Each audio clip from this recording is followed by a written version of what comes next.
أعوذ بالله من الشيطان الرجيم. بسم الله الرحمن الرحيم. يا أيها المزمل قم الليل إلا قليلا نصفه أو انقص منه قليلا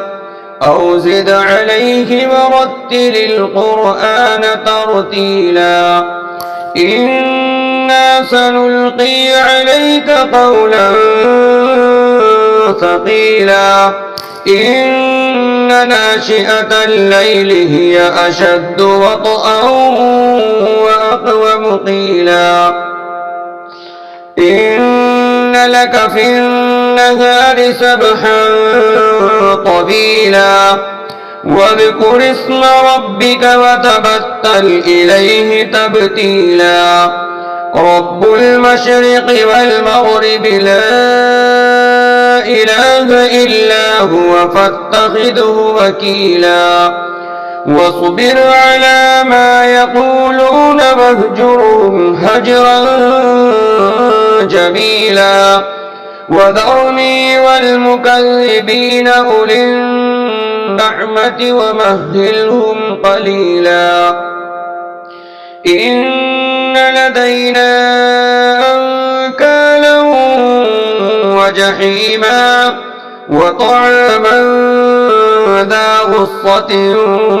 وعذابا أليما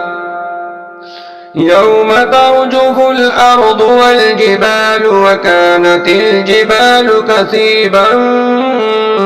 مهيلا إنا أرسلنا إليكم رسولا شاهدا عليكم كما أرسلنا إلى فرعون رسولا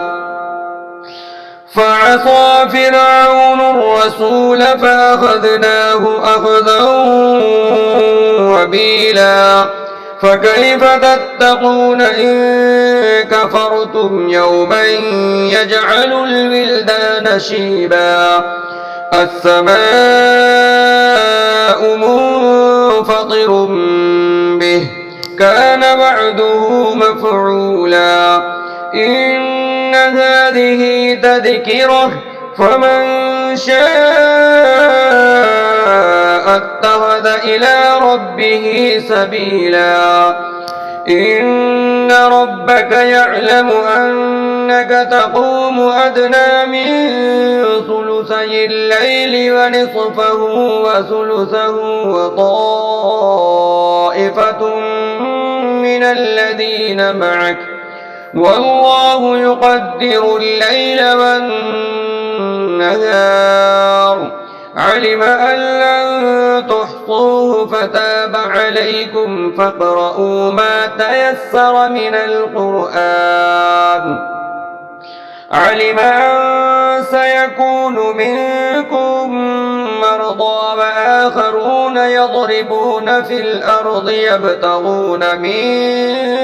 فضل الله وآخرون يقاتلون في سبيل الله فاقرؤوا ما تيسر منه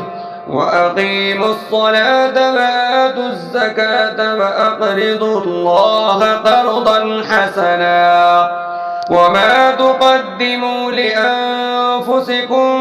من خير تجدوه عند الله هو خيرا وأعظم أجرا واستغفروا الله